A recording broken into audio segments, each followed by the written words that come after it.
Very interesting panel here today. You'll have seen this morning that women's entrepreneurship came up again and again and again, and we wonder why. It's an interesting phenomenon. Women's entrepreneurship is really now at the center of a lot of debate in political circles, in social circles, opportunities for women. We've actually got two reports that we've been working on last year, towards the end of last year.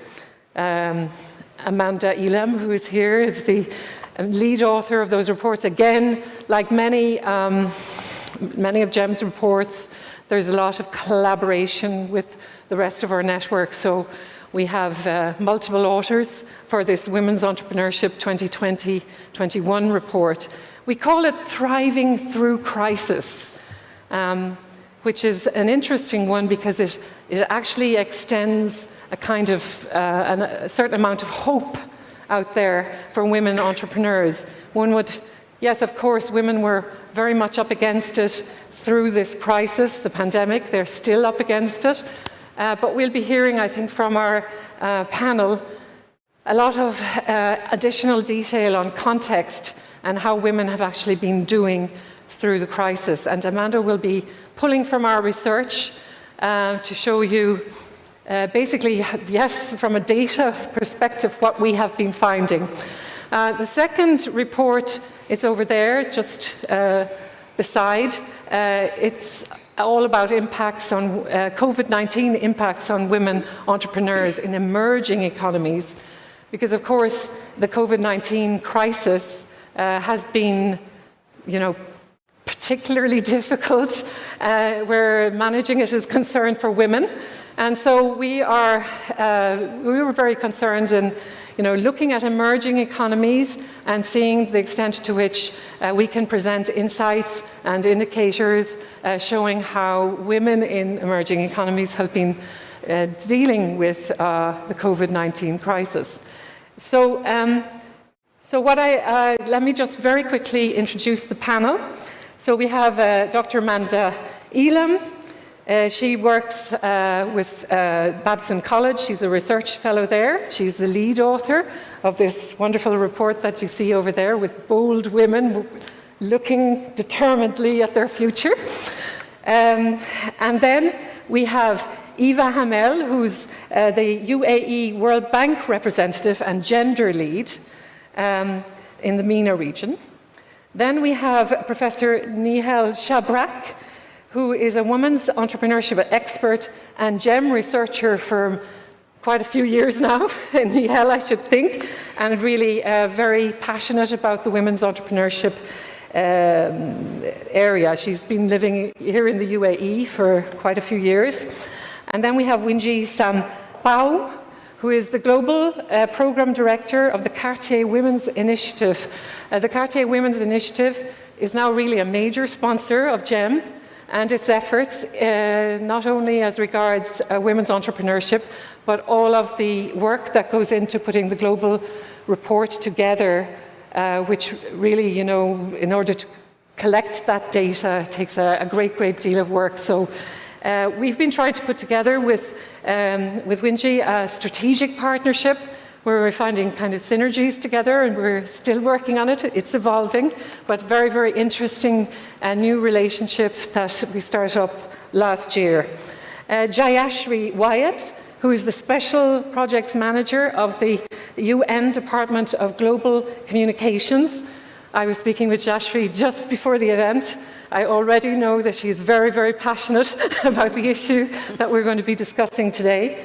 And then Matteo Nocentini, who is the COO of Global Ventures and the founder of Companies Creating Change, who will also be able to bring the real entrepreneurs' perspective into view here. So I think we've got a very exciting panel lined up for you. And I'd like to kick things off by handing the floor to Dr. Amanda Elam, who will bring you through some of the research findings in these two reports that you see over there. Thank you. Thanks, Amanda. You're all set up? Oops. All right, we'll learn how the clicker works first. All right, everyone, I'd like to welcome you here today. I'm going to walk you through an overview of 2 reports that we produced this year, based largely on the GEM data. The first is the global report on women's entrepreneurship. This is a report we've produced every other year for a number of years now, and we'll be switching that to an annual report. And another report we did on COVID impacts on women in emerging economies this year. So I kind of blended them together. We're going to start with some top-line numbers, and then I'm going to share a few examples of why it's important to go beyond the top-line numbers.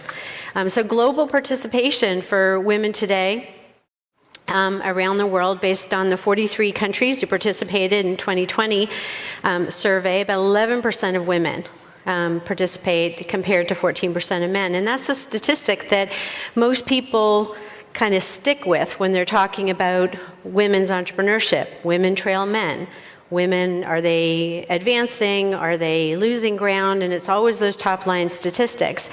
You know, at GEM, we actually like to put some faces and numbers behind those statistics. And based on the GEM data, we estimate there are 274 million women around the world, at least, because our samples biased towards high-income countries where women's participation can be lower, starting and growing businesses today in the earliest stages. Right? So less than 42 months old.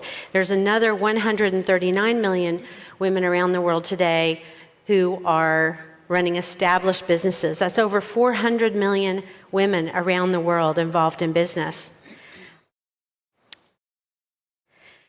Again, we're trying to shift the narrative around women's entrepreneurship, because so much of the story has been about how, you know, women are almost as good as men, or they're losing ground, or they're gaining ground. So this, you know, Mars versus Venus kind of comparison, I think, actually detracts from what's really happening around women's business leadership around the world. So when we're just looking at women in this early stage, right, and the nascent and brand new startup stage, we find that women represent about 42% of the entrepreneurs around the world. So we're approaching half.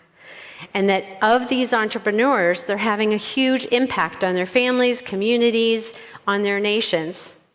And with the GEM data, we can actually pull out a few measures to create a more complete measure of what's happening. 1 out of 3 growth-oriented entrepreneurs around the world are women. Right? And it really begs the question of why women don't have more credibility in the world of business, in the earliest stages of entrepreneurship, and particularly when it comes to innovation and funding the advance of economies. We know that 1 out of 3 women are also, 1 out of 3 entrepreneurs are also women offering new innovations to their target markets. We know that 2 out of 5 women around the world are informal investors, having invested over the last 12 months in a business. And women are very active entrepreneurs are very active in exports. And they're also starting companies. In the less than 42-month period, women represent almost, 1 out of 5 entrepreneurs starting with 20 or more employees. That's a lot of job creation, a lot of economic development.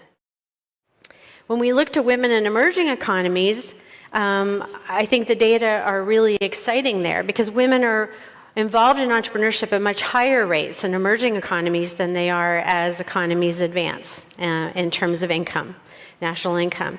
And so when we compare those women to men, as we do in these 4 graphs, the red bars there represent parity. So we're just looking at how women compare to men. And you'll notice that when it comes to high growth and innovative offerings, women in the lowest income countries are at parity with men. They're also at parity with men in the highest income countries.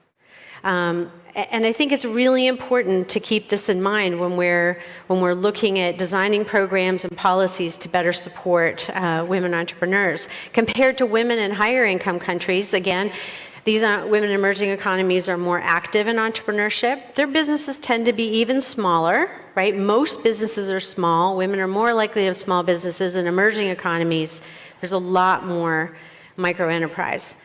But they still have very high growth aspirations and very high innovation offerings.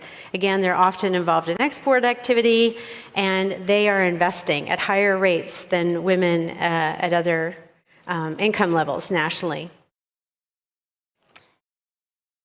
All right, so when we're trying to unpack some of what causes or contributes to the differential rates or patterns of women's entrepreneurship, I'm a sociologist by training, so I have a particular approach to understanding how the world works, and I think we can break it down in a simple way to cultural versus structural factors. So what do I mean by that? I mean that almost all outcomes, business outcomes, when we analyze them by gender, are largely explained by the industries that the entrepreneurs are operating in or business owners are operating in, and the size of the businesses, right? So women tend to run much younger, smaller businesses than men. And so whenever you're looking at the data, keep that in mind around top line, is that industry, so choosing which industry you're starting a business in, right, and choosing how big you grow that business will influence those business outcomes. So context matters a lot. The market matters a lot. The industry sector matters a lot. That said, women face terrible negative stereotypes in business, leadership in general. And these stereotypes are reinforced by these top-line numbers. So it's very frustrating to me, right, to hear people say, well, this is a real thing in management research, the female underperformance hypothesis. Why do women business owners underperform their male counterparts? Really frustrating to me, because when we control for industry and business size, that goes away. Yet, that data, that framing of a hypothesis is actually reinforcing those negative stereotypes, right? Because we're starting with the assumption that women aren't as good. Again, these stereotypes are working against women, but when we analyze the data and control for these factors, we see similar performance outcomes, which means that women or business owners are making gains despite the negative stereotypes, right? So when we're designing policy and program, it's really important to keep this in mind, that you're looking at industry, you're looking at business size, and that stereotypes often work against women before they ever start a business. Whether that's building up a credit history that makes them eligible for loans and other types of debt funding, whether that's choosing a high-profit industry to start a business in, and whether that's choosing to get their solution out to the widest audience possible or to focus on a local market.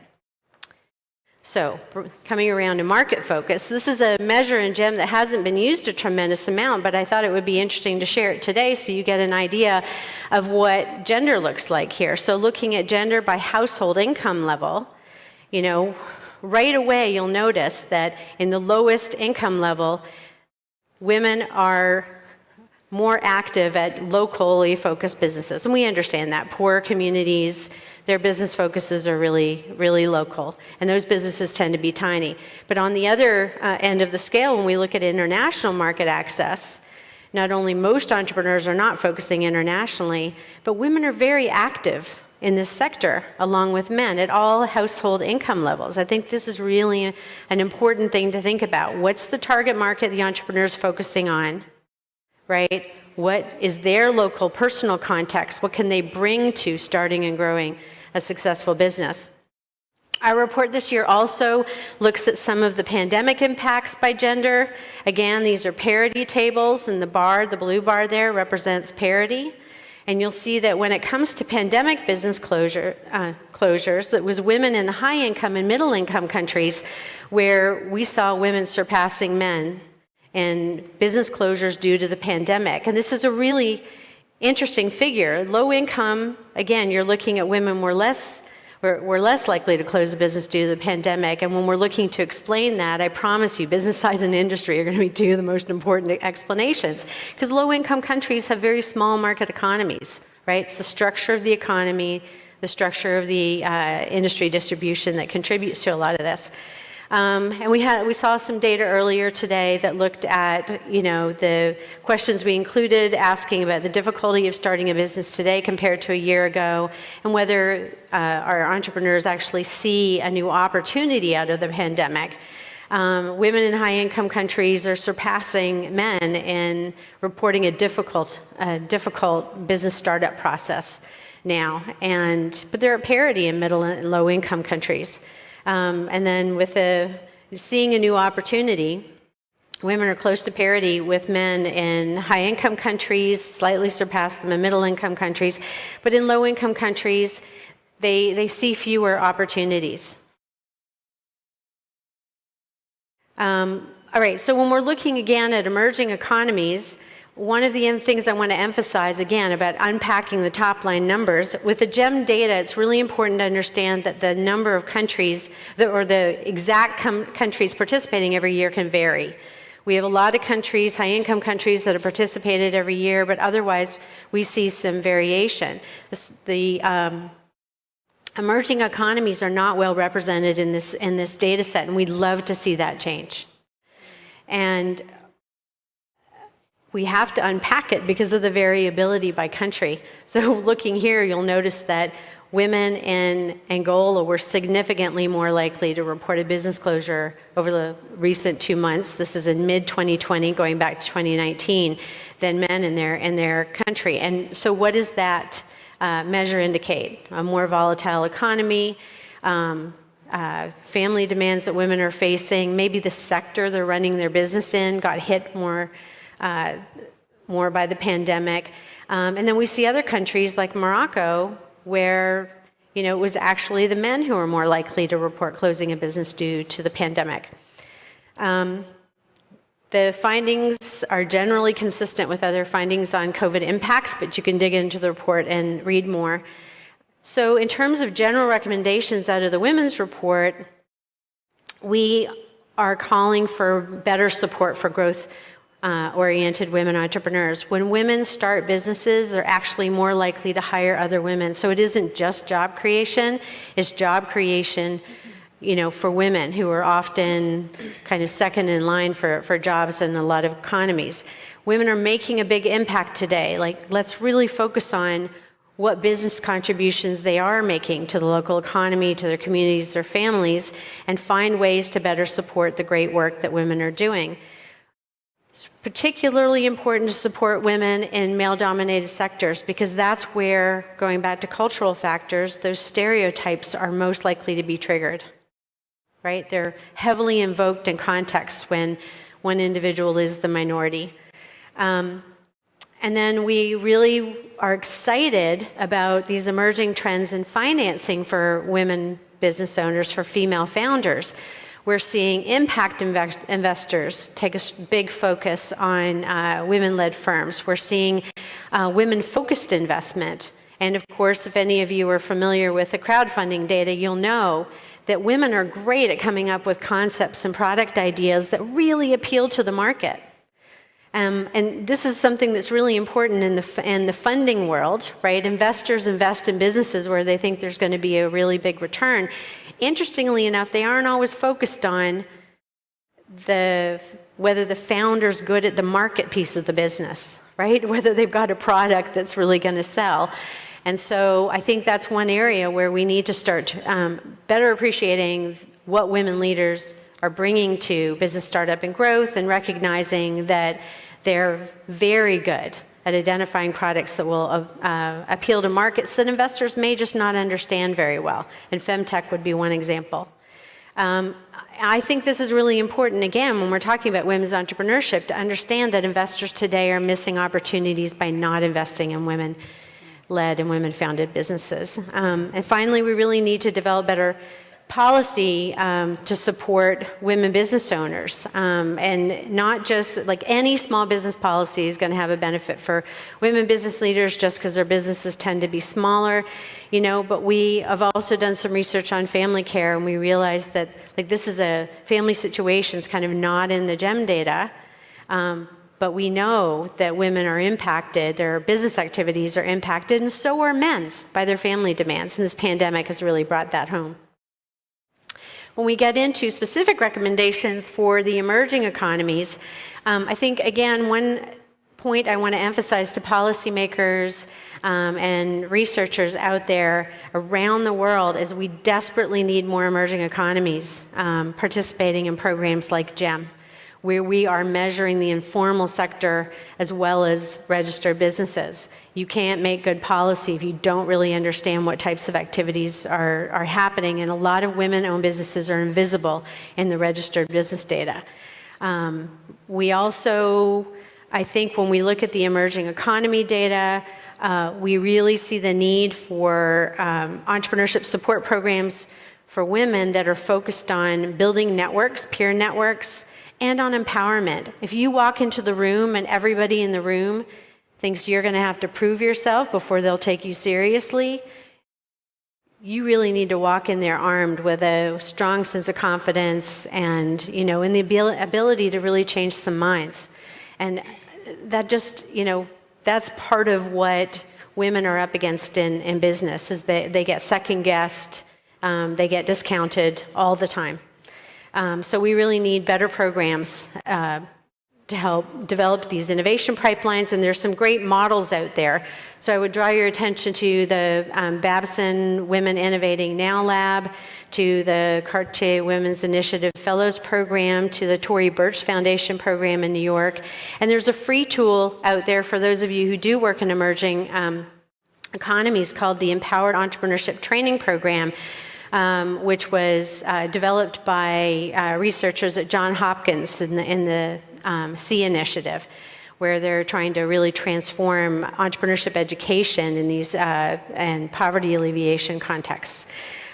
The pandemic taught us a lot about digitization and how that can have impacts. Some of the most exciting data out there on digital development of young and small businesses show that actually women-owned businesses were more likely to reap a benefit. I think that has to do with the barriers to adoption. And so we'd like to see more programming that make it easier for businesses to adopt digital solutions that will set them up well for scale. I think this is a huge barrier for a lot of small companies. Again, sectoral relief policies for the self-employed as well as small business owners. The majority of businesses are self-employed in most countries. This is particularly true for women entrepreneurs. And so retail, personal services, education, healthcare, these are the sectors where women like to start businesses, and these are some of the sectors that got hit the hardest in the pandemic. And finally, we really need those care policies.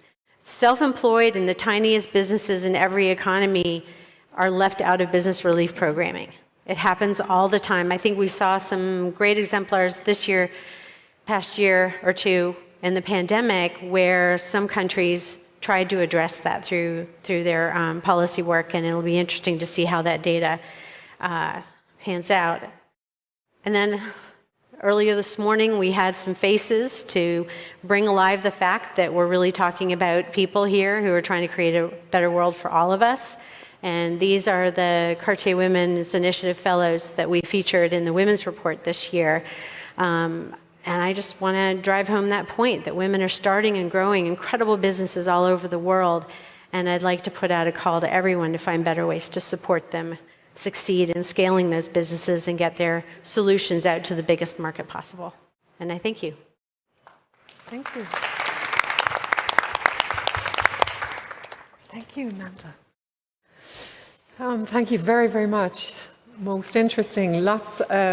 Quite a few very fundamental recommendations there. And like this morning, what I would like to do is start, because as I said, it starts and ends with entrepreneurs. Everything that we're doing at GEM has to do with enabling entrepreneurs. So I'm going to ask you first, Medea, as a woman entrepreneur, can you let's contextualize a little bit. Can you talk about your context, what you've been finding out there, and, if you had a call for action, what would that be? Would it overlap, or would it somehow coincide with some of these recommendations? Floor is yours. Sure. You can say what you like. Thank you so much. First of all, thank you for the opportunity to be here with such a great panel of business leaders and And thanks for running the surveys and the research reports you guys do every year. It's really mind-stretching to see all those data across the globe. So first of all, an introduction to what C3 is and what Global Ventures is, because I guess it's not brands that might talk to everybody. C3 is a platform that runs accelerators, mainly focusing on impact-driven entrepreneurs. More recently, on entrepreneurs in diversity and inclusion. We got very big sponsorships and support from brands as HSBC, Standard Charter, Accenture, Discovery, and many more. And now the programs are stretching across Middle East and Africa. We started from Dubai about a decade ago as a community project. And now we have thousands of entrepreneurs applying and hundreds of them going through our programs. Interestingly enough, because we focus mainly on impact-driven startups, we have quite of a healthy balance in terms of applications between women and men, and it's about 35–40% of the applicants across programs are women-led companies, and actually the winners of the competitions are more than 50% women-led companies. And again, no quotas or nothing as such. We always have panels of judges that are from different backgrounds and different gender. That's C3. Global Ventures is a VC firm, about 300 million asset under management. We invest in Series A as well as seed stage companies. We have at the moment 2 funds and 1 getting announced very soon, focusing also on Middle East and Africa. And it's a little more recent for me, being on the VC side, if you wish. So it's a couple of years I'm the COO at Global Ventures. In that case, the founder of Global Ventures is a woman, Noor Zuaid. We have more than 50% of our investment team members being women. So I do hope we don't have any stereotype when it comes to selecting companies. It shouldn't be the case. And we're quite proud to have about 30–35% of our portfolio companies being led or co-led by women. And we were kind of proud until today when I saw 42%, and then I'm like, okay, I'll go back with this number and make sure we work harder. Typically, we see women-led companies being at a seed stage still, at least in the region. There are many less that are yet reaching Series B or Series C. Series A, it's okay. But I will say that there is a lot more work to help women-led companies not giving up as easily, if you wish. It's a very tough journey. It's tough to start something and leave the comfortable, let me say, the comfort of a corporate job, or also the comfort of a family life. It doesn't really matter what the comfort is, but it's tough. It's really tough to take the decision of putting yourself out there. This is true for women and men, but more so for women because it's less expected eventually from the community that they will take the lead and do something as such. And then it's a very tough journey, very emotionally draining, ups and downs, a lot of self-limiting beliefs, again, for women and men, but I think for women a little bit more. So there is a lot to do. Storytelling, examples, case studies of successful women that made it happen are helping. Discovering how they went through that journey, in particular if they have families. It's also something that it's a topic we should talk about more, because flexibility is key and entrepreneurship is very tough. Doesn't leave a lot of flexibility to anybody. So my ask, or let's say my call for action, is for anybody in the room or out there that has an innovative idea to not wait, to not self-limit ambitions. We really want to see more women-led companies, and more so women and men-led companies, because the diversity of thoughts makes a big difference in entrepreneurship. When there is a mix of gender and nationalities, backgrounds, then we see a lot of great results in business, I believe. A long speech. Thank you, Medea. I hope it was useful. Very interesting perspective. I mean, I think what's interesting about women is that in life in general, even if entrepreneurship does not come into focus, women are multitaskers. I think perhaps that lends itself well to the kind of challenges that women are up against in entrepreneurship, is overcoming this sort of plethora of challenge that they have in their everyday lives in any case, So when we say thriving through crisis, Absolutely. perhaps women are more resilient in that sense. But let's get a view from you, Jayashri. What do you think? I mean, and what are you finding from your organization point of view in terms of the condition of women entrepreneurs today? Yes, thank you very much. And just to echo, I am really pleased to be here today representing the United Nations. I think it's so powerful that this data is coming out in these reports, because I think the work that we do in the UN across the board for women's empowerment, we need this lens of data in order to connect the dots to what is the type of legislation, what is the type of policy that we need to enact in order to address the issues of women in entrepreneurship, but also, I think, across the board. So I think from the United Nations standpoint, where women are empowered in any field, that serves empowerment in another field. Right. So it's a holistic approach, right? You cannot have women making strides and changes unless you have it happening in various sectors. And all of these sectors interrelate with each other. So the value proposition of the United Nations is really that every single human being on planet Earth has the right to live in peace, in dignity, and equality on a healthy planet. And so part of this value proposition is really embedded in the Sustainable Development Goals, which I'm sure many of you are aware of. And the Sustainable Development Goals were adopted in 2015. And this is really a noble pursuit by every country on planet Earth. It's really an historic landmark moment to create the Sustainable Development Goals so that by 2030 we can make the kind of progress that we all want across sectors, including women's entrepreneurship. And so I think Sustainable Development Goal number 5, which is women's empowerment for girls and women, is a cross-cutting sustainable development goal. And so I want to just kind of dig into that a little bit in terms of the context here.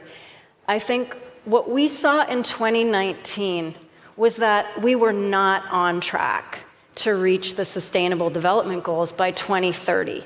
And then we had the pandemic hit.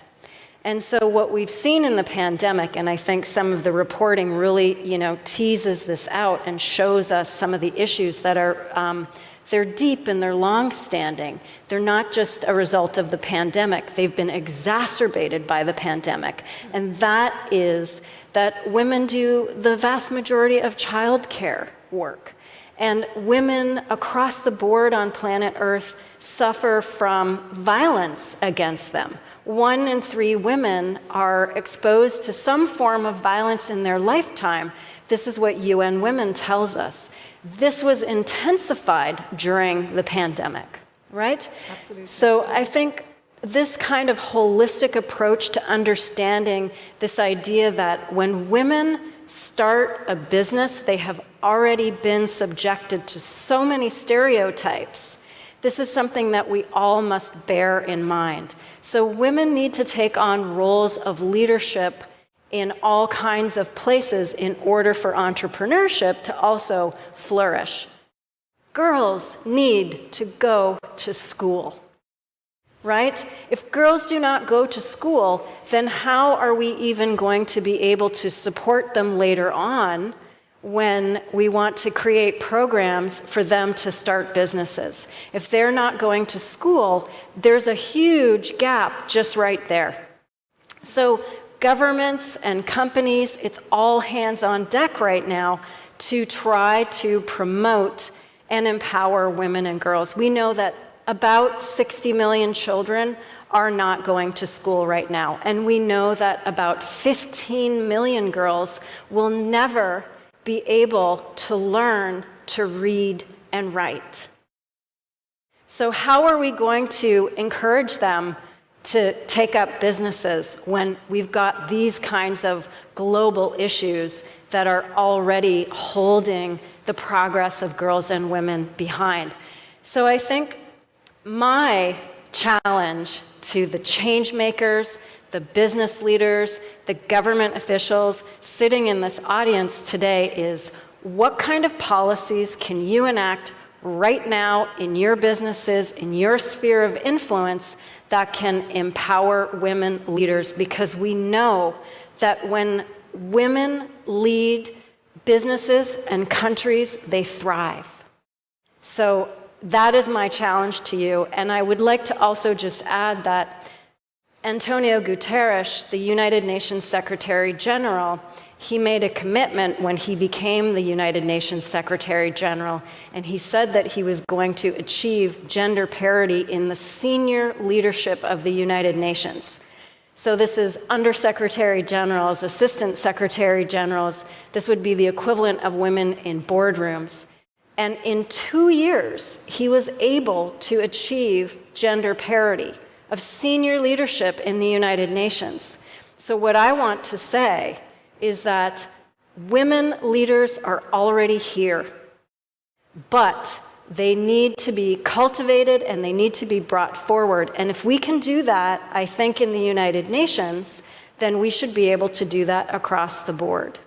We learned last year that women's engagement in parliaments across the world had jumped in the last 20 years from 13% to 26%, and that's excellent. That's a doubling. But women leaders in government at 26% is still only 8.2% across the board. So every sector of our culture and society needs to put the empowerment of girls and women at the heart of our policies, our legislation, and our agendas in order, I think, to move entrepreneurship as well. Because when women are business leaders and when women start businesses, they can support their families and they can send their children to school.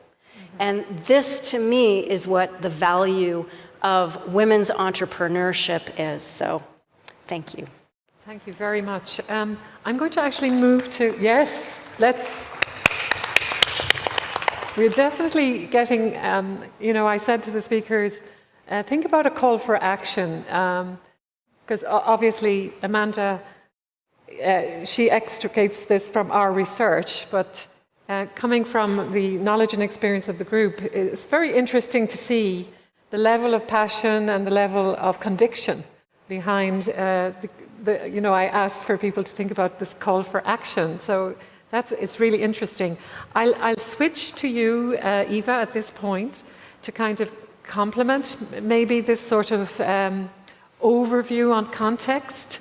And same question, really. What are you seeing out there? Thank you, and really a pleasure to be here today with all of you.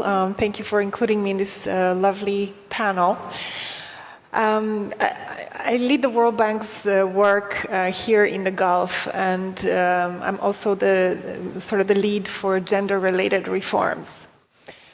And I have, in a way, two main messages that I want to share with you today, based on what I've seen in the last few years. The first one is a message of hope in the region. I have to say, since we started working here on gender-related issues about 4 years ago, things looked very, very different in the Gulf. And it has been, for me, mind-blowing. The pace of reform, the commitment of the governments, and the ability to execute, deliver, and implement reform. What am I talking about? I'm talking about, yes, this true commitment to women and empowerment and so on. You see this very well articulated in most of the Gulf countries' visions for the future. We have here Vision 2070, we have in Saudi Arabia Vision 2030, and so on. Women are all over those vision statements. And when we first started engaging with all of our clients here in the Gulf, it wasn't clear, how do you get there? Like, what does it look like? What are these government policies that have to be implemented to support women entrepreneurs, to support women entering the labor force?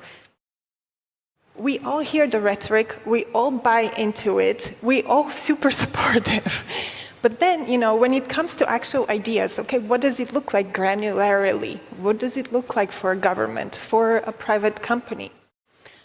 And those questions then become a little bit harder to answer, okay? Because we all a little bit struggle with what exactly is missing, right? So we as the World Bank Group decided to focus on a couple of things and try to do it well with our clients. And I will tell you a couple of stories which I find particularly inspiring, and this is kind of the message of hope. 4 of the Gulf countries, Saudi Arabia, UAE, Kuwait, and Bahrain, have really moved on improving the ecosystem for women. And what do I mean by this? Really the enabling environment that encourages women to join the labor force, either as employees or as entrepreneurs.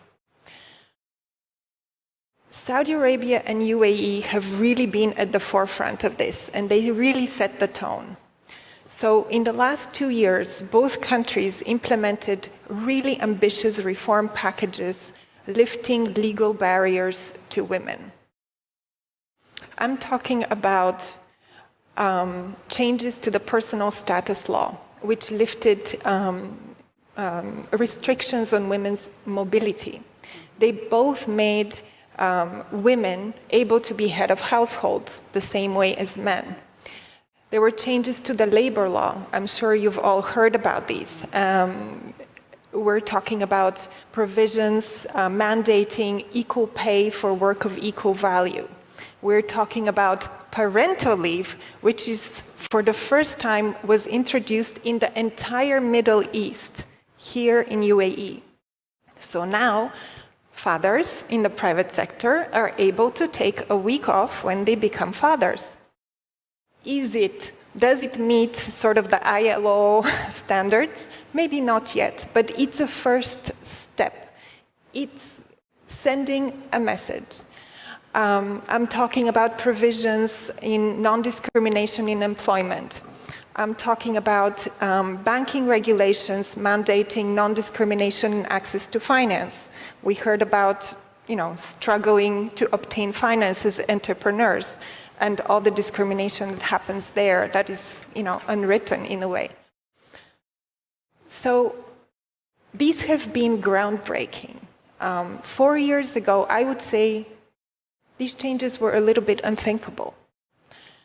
And today we see this wave of reforms. And what's even more encouraging is that the countries in the Gulf are setting the tone for the broader region of the Middle East, and even outside in sub-Saharan Africa.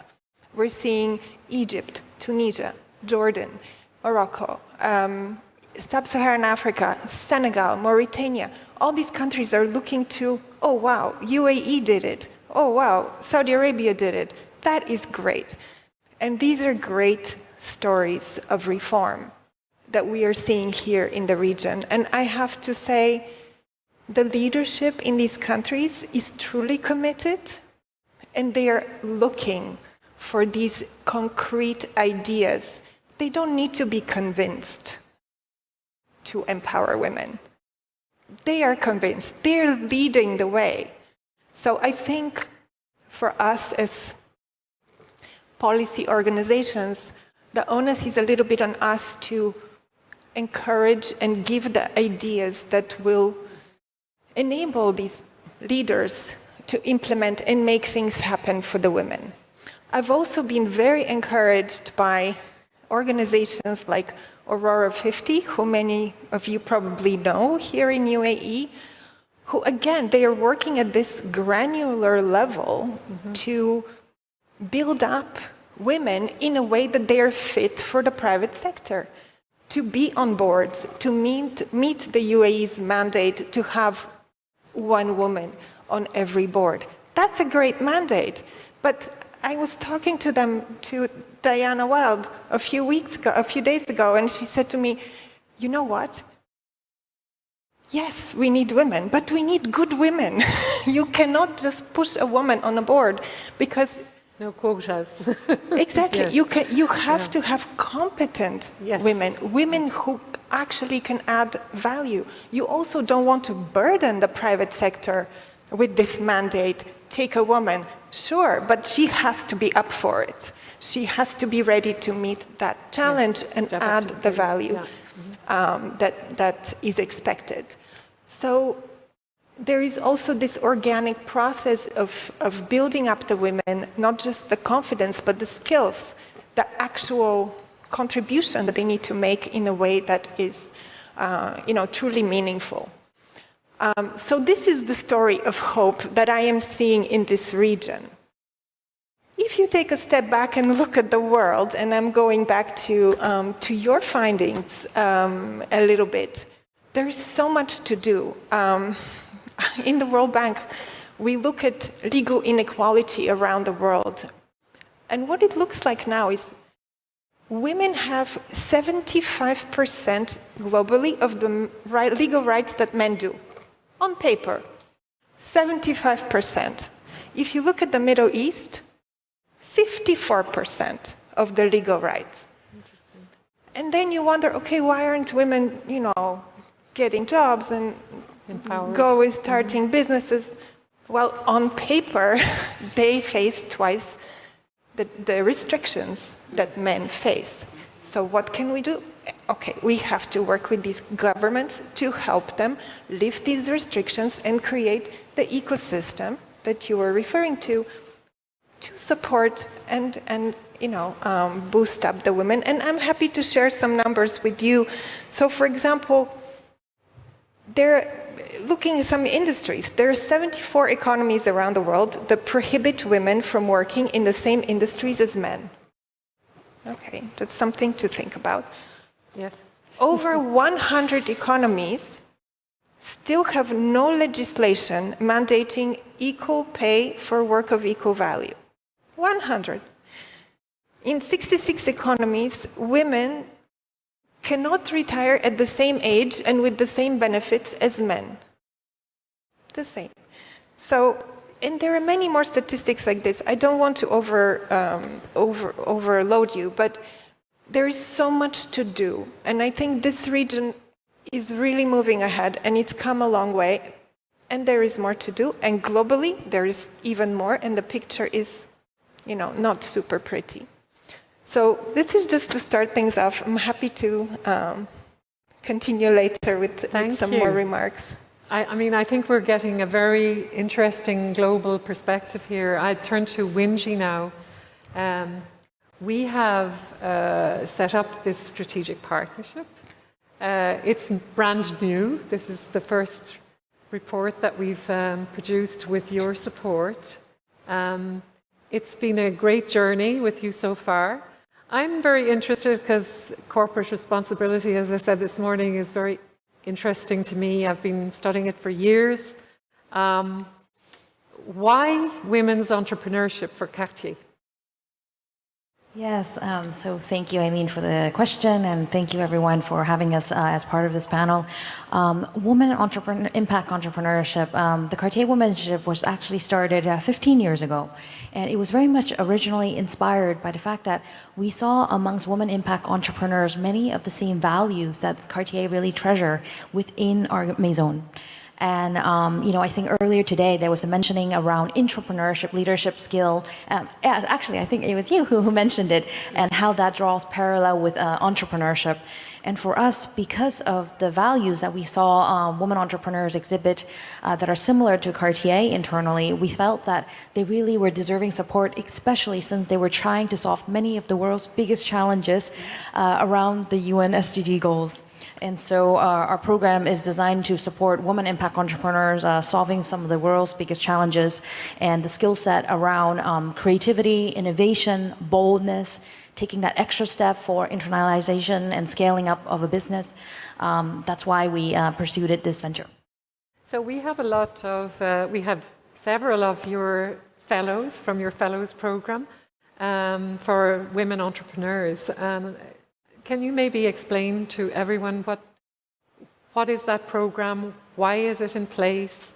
What are you finding? What are the frustrations of these women entrepreneurs? And what's their optimism as well? Because we got a note of hope from Eva here. So maybe you can talk about how they're feeling, because you're getting it front line, I guess. Sure. Yeah. I will start with the message of hope also. Yes. And I think, earlier what you mentioned about the UN SDG goals, I think one of the most inspiring thing about my job, I would say, is my interaction with all of these women impact entrepreneurs creating social and environmental change around the world. And their motivation to make a difference in the world is just very contagious. And I think it is especially around this idea of leveraging entrepreneurship and business as a force for good, and standing for the values of that it's possible to actually leverage a business model to create the impact you want to see in the world, and that the two does not necessarily have to be in the expense of each other. Yes. And so for me, I think these women entrepreneurs are really walking the talk. And if you take a look at our program, actually, the top 2 UN SDG goals that's worked on by women impact entrepreneurs were education and healthcare. And if you take a look at the last 2 years during the pandemic times, and their remarkable growth of both of those types of business has been really incredible. And this is, of course, on top of Amanda's finding of, women during this time were juggling additional home care and etc. Like it's really, I think, a great example of a multitasker, first of all, but also that this idea that I think leadership and social change can really come from women impact entrepreneurs. And this is one of the reasons why we feel that we need everybody to be solving for the UN SDG goals, and in all different ways, right? Rather it's nonprofits, business, policy, program designers, and leveraging really great data from GEM. Yes, and if you have some time still after our sessions this afternoon, please take a visit to the Cartier Women's Initiative Pavilion, which is it's the Women's Entrepreneurship Pavilion that you were sponsoring, right? Yes, it's the Women's Pavilion is a collaboration with Expo 2020, and it's an overall women's pavilion, so it actually acknowledges women important contributions throughout time and all over the world. Yes. It does feature a big role of many women impact entrepreneurs in there, but also really great women leaders throughout history. And so we hope all of you have a chance to visit it, and it is definitely our Maison's way of supporting and bringing visibility of women leadership. Okay, I'd like to maybe transit to the data aspects now, and I'll involve you, Amanda, and also you, Niels. Why this partnership with GEM? What compels you about the data that we have? You, me. Vinci, Oh, sorry. yes. And then I'll pass over to our two research people, yes. Great. So we were in search of data to inform our program design so that it could be better refined. And the truth is actually when we first came across all the great GEM information, we also felt that it resonated a lot with all the information and data that we were collecting on via our application process. Right. And so we knew that there were many women who were starting businesses, but indeed it felt like they were having challenging time of scaling it up and also with internationalization. And so this is what our Cartier Women Initiative program is designed to do, to help bring these women to scale their business, as well as provide them a global stage for greater visibility. And also the other elements that really resonated with us around the GEMS data is when we look at our own fellows' feedback about our program, the top 3 takeaways for women fellows in our program were the increased sense of confidence, the sense of being part of a community of entrepreneurs, and also the sense of belonging. And sometimes when I see these 3 goals, I feel like it's a little bit heartbreaking because they're, of course, doing incredible things for the world, for all of us, and yet they need our program to feel like they belong. And so I think this is why this data. To have a tribe. Yes. Yeah. Okay. Well, thank you very much. So I'd like to turn to you, Niels, and so you've been working in the UAE on gender research for many years. What resonates with you in terms of the UAE context, what you've been hearing so far, and can you maybe talk about, your efforts to influence governmental policy to the extent that, well, we have a situation today where the NESI index, the National Entrepreneurship Context Index, UAE is top of that index. So, maybe contextualize in terms of UAE, please.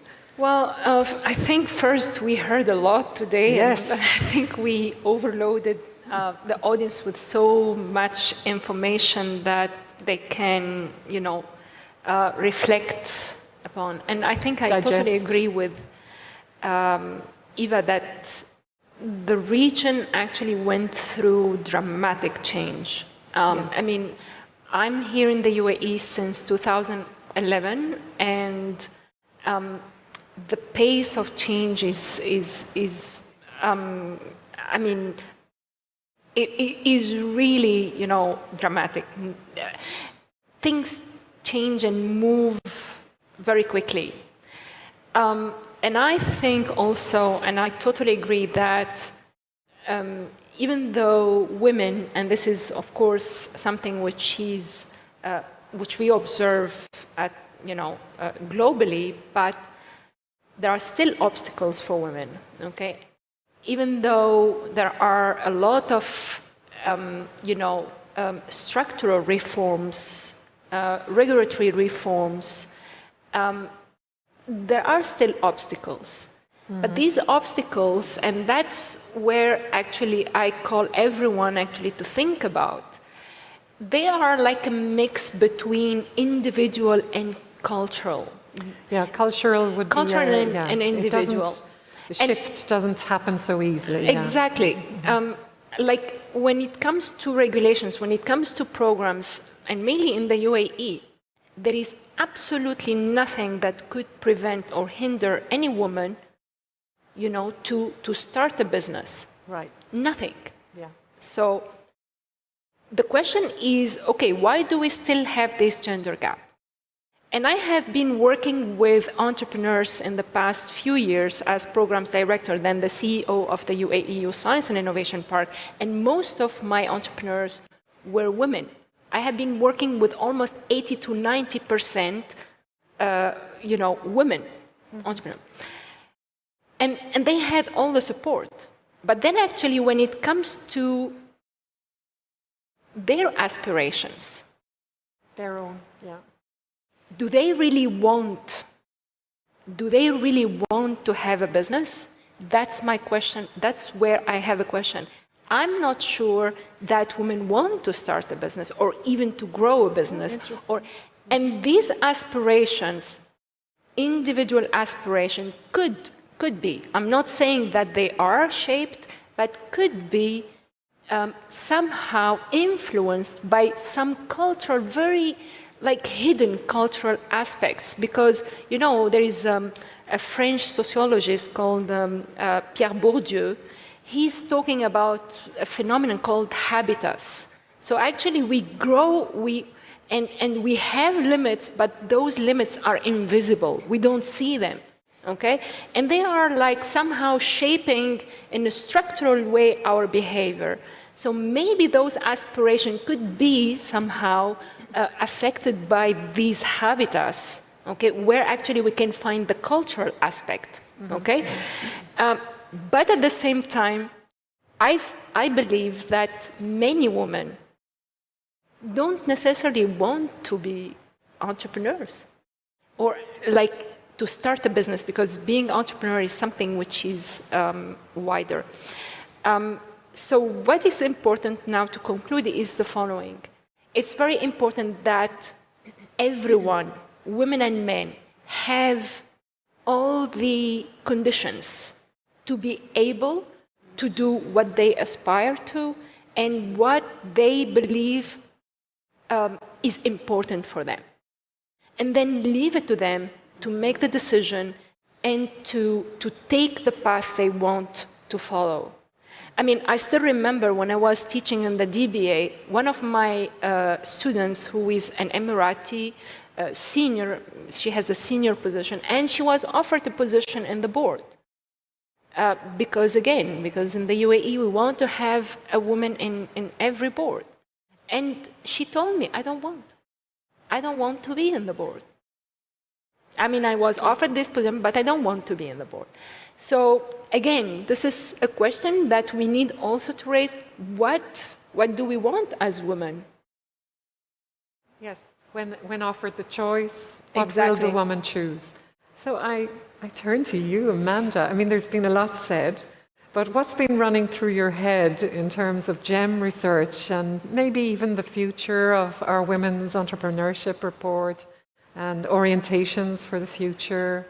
I don't know. Any thoughts that were running through your head would be interesting to hear about. I will say that after listening to the panelists, the one word that is shouting loudly in my head is the word heterogeneity. That women business founders are not all the same.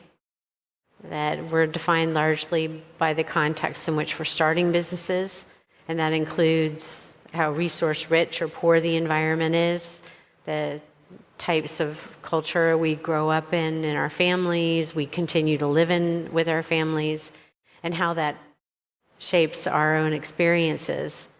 I think we're held to a different standard in our own minds as well as in the minds of others. I think we can get in our own way sometimes, but I also think that gender is used against us in a very purposeful way. So my research role is part-time for me, and my full-time job is as a CEO of a medical technology company. And I'm a hard-driving, quick decision-making kind of person, but I've been confronted or put in my place a number of times over the years by someone invoking gender. And I think all of you in the audience have experienced this kind of status sort of discount at some point in your life. Maybe, someone reminded you that you wear glasses, or you're too short or too tall, or, you come from the wrong part of the world, or whatever it is. But that's what humans do, right? We use things in our toolkit to get our way, whether we're pumping people up or taking them down. So heterogeneity, I think the other thing is this whole idea. It's kind of like, do we change women or do we change the system? There's a lot of focus on skilling women up, on helping them operate more successfully in the system.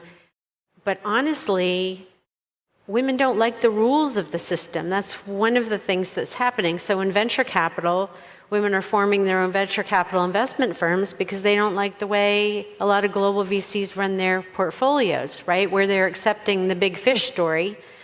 I'm going to build a unicorn. Oh, we believe you. Let's go for it. And most of the companies fail, and hopefully one succeeds, so their internal rate of return isn't dismal.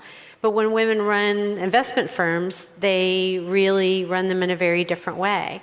So in the years I've spent teaching entrepreneurs, advising other entrepreneurs as they start and grow their companies, I do think there is a gender pattern. I think men and women, business founders, have more in common than they have different, but I do think there's a tendency for men to lean towards bold and women to lean towards smarter risk calculations. It's not risk aversion, it's a risk calculation.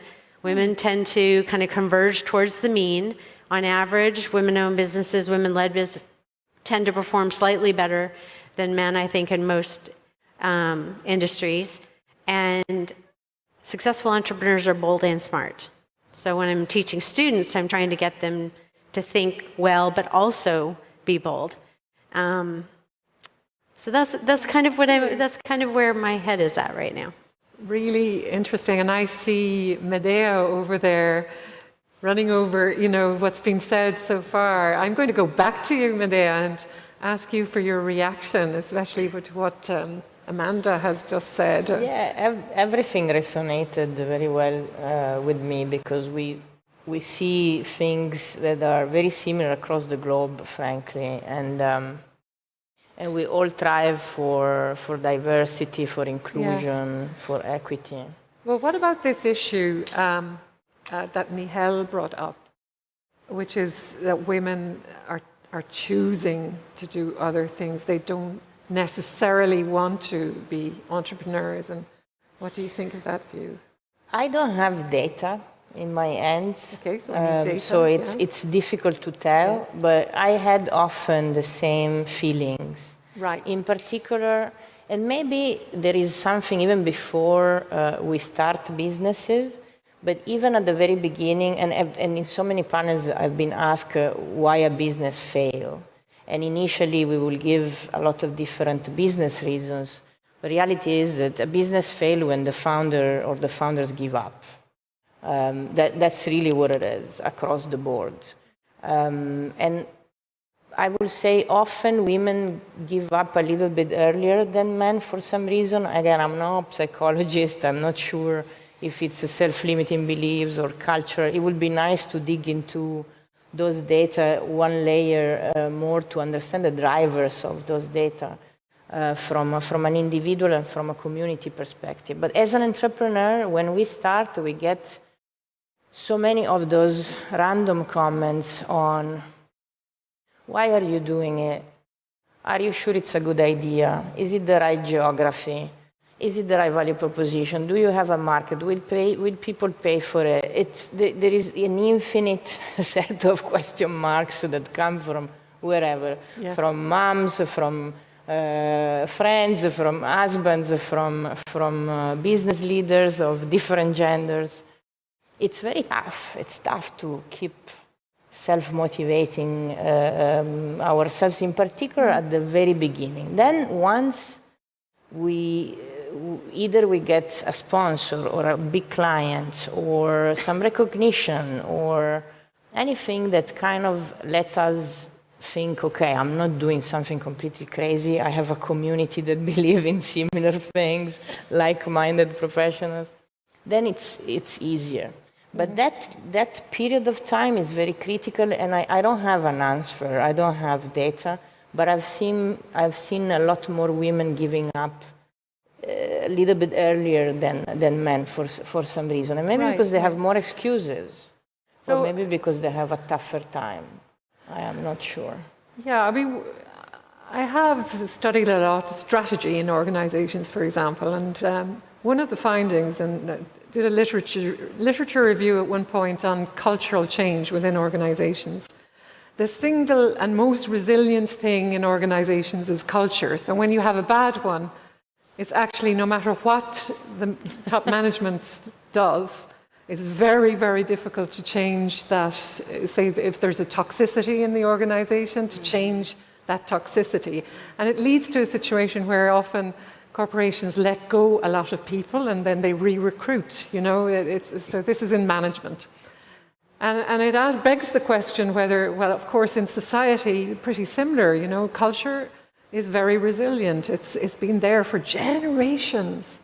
So question is really, of course, it's very important to get the policies right first and enabling environment. But then culture probably follows a little bit later, because the policy will have a resounding effect, and then over time, there will be change, but people change rather conservatively, and that. Yeah, it's a theory. No? We call that cultural lag theory in sociology. Voila. Right? So there's a whole body of theory that looks that I have at, my sociologist yeah, here. if you want to change things, you need to make structural changes. And so Eva was describing some of the policy initiatives that can really support that kind of change quickly. Yes. And there will be a cultural lag, and it will take time.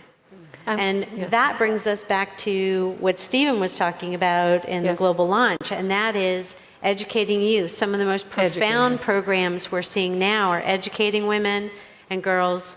STEM education is incredibly important. The girls' coding camps, for example, for ICT are really important. And I think women need to learn how to use money in more powerful ways. We need to learn how to invest in the world that we want to see. We need to learn how to do that at a younger age. And I'll stop I could talk all day about this. I'm going to give an opportunity now to the audience. I can hardly see you with this strong light, but I do see a hand up there. Yes, please, and if you want to ask a question for anyone. Hello, my name is Sabine Kersens. I work for the Dutch government for startups and scale-ups, exactly. And I heard earlier, I think Eva, it was you, saying about, and I'll tell something first, but I promise that I'll answer the question, so a sentence with a question mark at the end.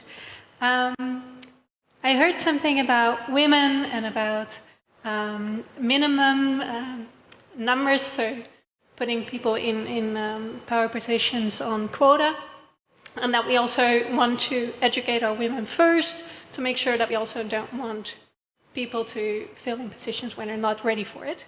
And I really want to share with you the research that was recently done by the London School of Economics that not only said it's good for women to develop themselves to see those positions to be open, but also the mediocrity in men goes down, because the groups where they are usually in, where they feel comfortable and at ease, will be challenged if you just take a little bit more time to look at your recruitment process and look at what the real qualities are that are necessary in a job, not just beneficial and good for the picture.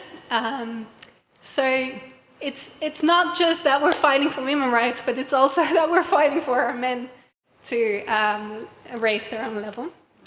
And as I promised, the question that comes after that is that we talked about role models, and I talk about role models myself a lot. I think it's really important.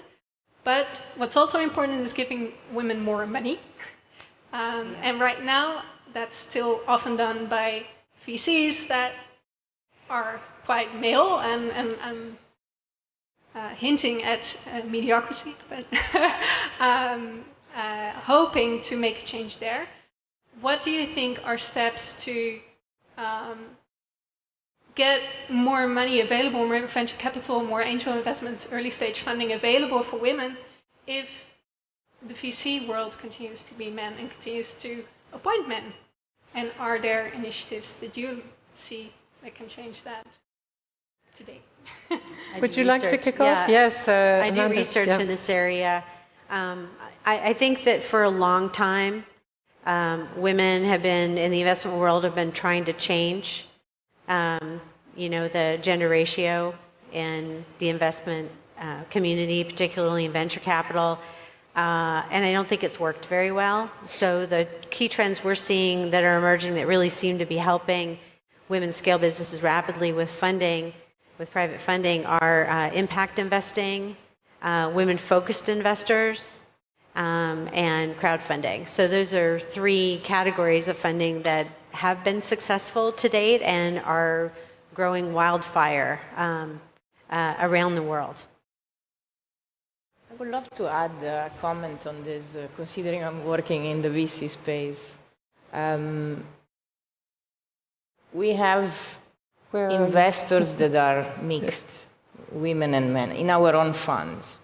We have a team which is 50-50. We have a lot of women, a lot of young women. So we look at investments really, I think, with quite of a great diversity of thoughts. We are 40 people, 16 nationalities, and very different backgrounds.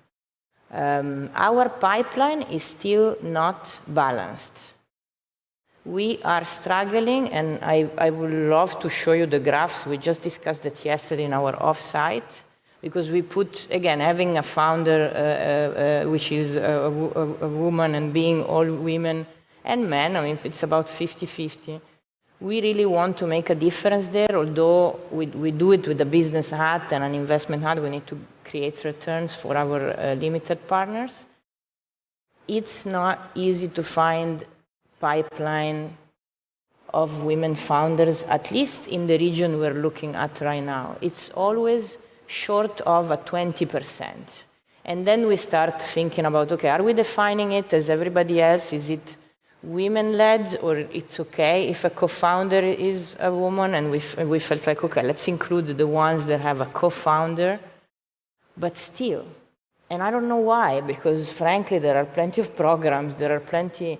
And we really don't want to put a quota, because then it becomes questionable, right, from an investment perspective, if we start putting quotas. So we ended up thinking maybe we dedicate a part of the funding to earlier stage women and see if with the right support, they kind of, increase the pipeline at Series A and Series B and so forth. I still think there are just not enough women-led startups for us to really reach a more diverse portfolio. Yes. And again, I'm happy to hear your thoughts.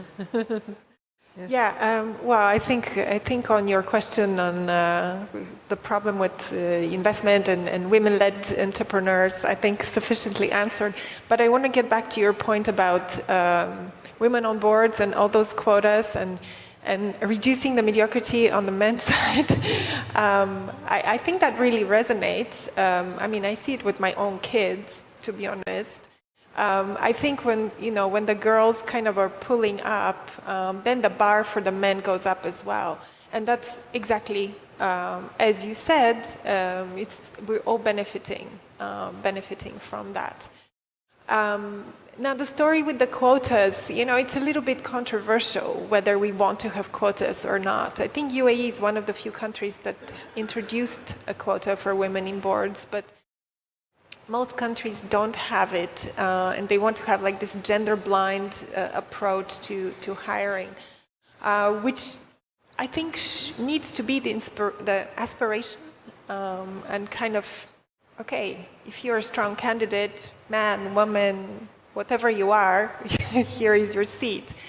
But I don't think we're there yet. So I do think the quotas help a little bit now to kind of nurture the next, this wave of women. Maybe in 5 years, we will find that we don't need the quotas anymore, and those will be stripped. But I think for the time being, I think it's probably a good idea to encourage that. And if there is a call for action here, I don't know, I think as a mother also, I mean, we have to teach our girls to dream big. And this is about, changing mindsets and culture and approach. I do think a lot comes from the family. And if you're a parent who says to your daughter, dream big, you can be anything, or you will be a mother and you will raise your kids and maybe you will do something, or maybe you will be whatever, something on the side, that's a different message, right? So it's also how we raise the next generation, and I think all of us who are parents have a role to play. It's also, again, going back to my own research, I have done research on board and women on boards and cultural aspects of that. And women, we talked of multitasking earlier, but women are also much more long-term focused. Mm-hmm. And boards, especially in the private sector, men on boards 10, it's a big generality, you know, but overall are more short-term focused than women. So that does mean that the culture, again, we come back to culture, the culture on boards perhaps also needs to change in order to also attract women, because women will come up against this short-term perspective and will not necessarily buy into it. And perhaps that explains who said that somebody didn't want to take on a board position. Yes, you, Nihal. Perhaps that could explain, that's one explanation, you know, that there isn't an opportunity to kind of exploit or leverage that longer term perspective in a woman, as a woman, you know. It's just one thought based on the research that I actually have done. Do we have one or two last questions? Yes, we do, please. Hello. Hi, my name is Gökçe Gizer. I'm with GEM Turkey team. I'm not an academic. I live in London and I actually lead investments in a tech fund. And I completely agree, we don't have enough women-led startups in our pipeline. But it's not because there aren't enough women-led companies. It's because we see that, and like research supports that too. They don't go out for as many opportunities as men do. We had 12% women in our global competition, and I used to run another global competition. We had about like 30% of women just applying. We host events, STEM areas, AI, blockchain, all of the like STEM areas. And at our events, we only have 5% women attendees. And we do everything in our power to make sure that we make it friendlier for women. But I feel like I really appreciate all the men who are part of this discussion, because it's all of our responsibilities. I guess I'm trying to find a way. One, policymakers, especially in Turkey, are mostly men, so this is not a priority for them. And VCs, even though like men do try, women, like we need to do something about women to go out for opportunities. I don't think, and I think research again supports this, that we are more averse to rejection than men are. And that's because, again, societal, cultural, and there is apparently a neurological aspect to it as well, that like men are more internally motivated versus women. So I'm trying to figure out how to get the people with the power and influence to care about this, to actually get them to make the right decisions and incentivize them, whether it's policymakers, investors, or to get women to reach out to more opportunities. Okay. Would you like to react to that? Who would have a comment? Yes, please, Yeah. Jayashri. Thanks so much for that question. I just want to return a little bit to a systems analysis, which I think you were, pointing to earlier as well. I think, recently the Secretary General of the United Nations, he pointed to the UN Economic Prospects Report at the World Economic Forum, right? And it's a little bit bleak. We're in crisis right now, and he asked business leaders at the World Economic Forum to really focus on three things.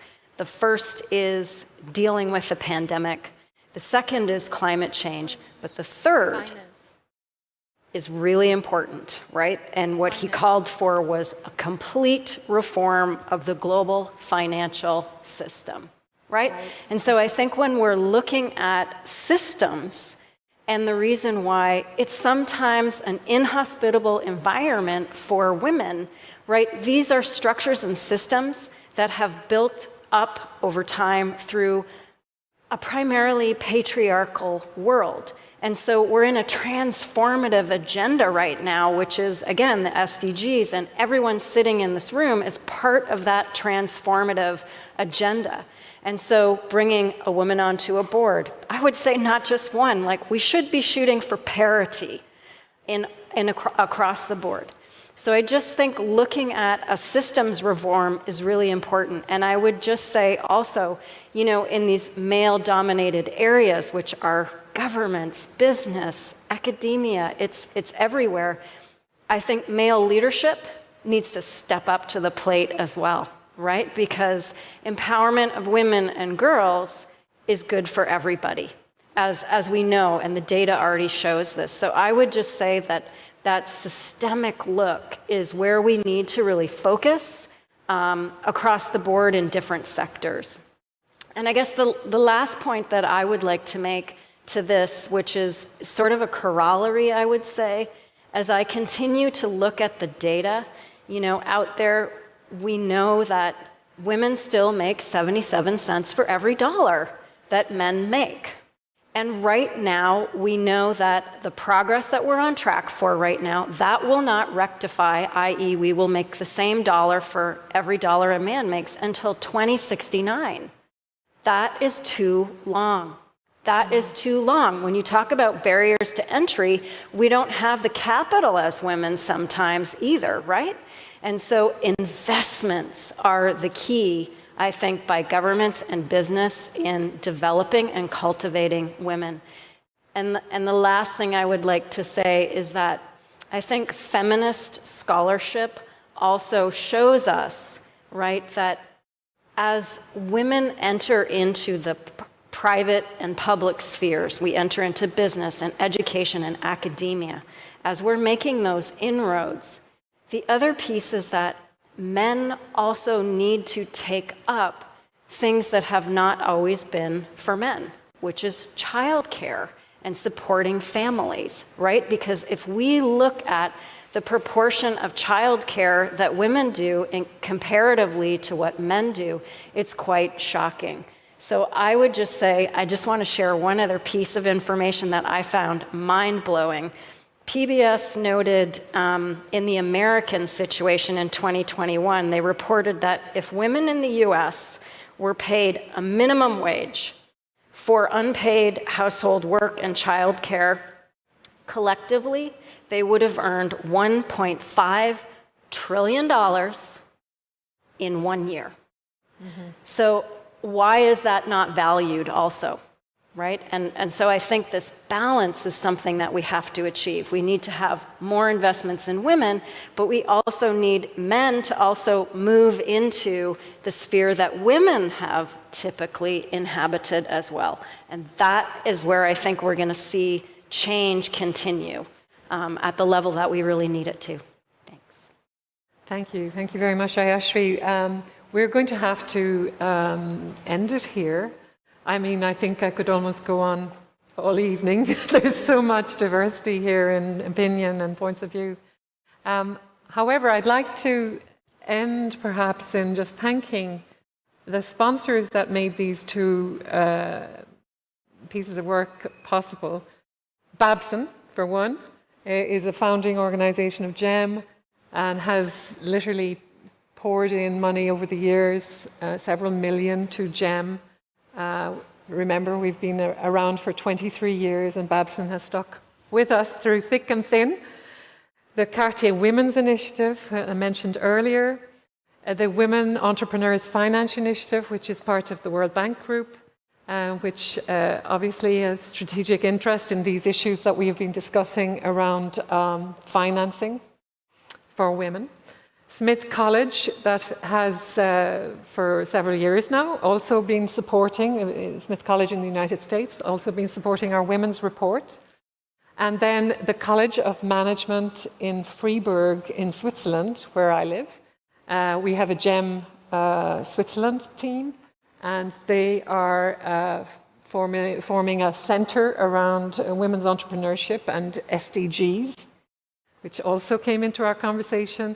So I'd like to thank all of those sponsors for making this work possible, and particularly also our focus on emerging economies and the Women's Entrepreneurs Finance Initiative. We're very, very excited at GEM about the Women's Initiative that we have, and looking forward to entering into more partnerships. And I should say that we really want the United Nations to be using our data.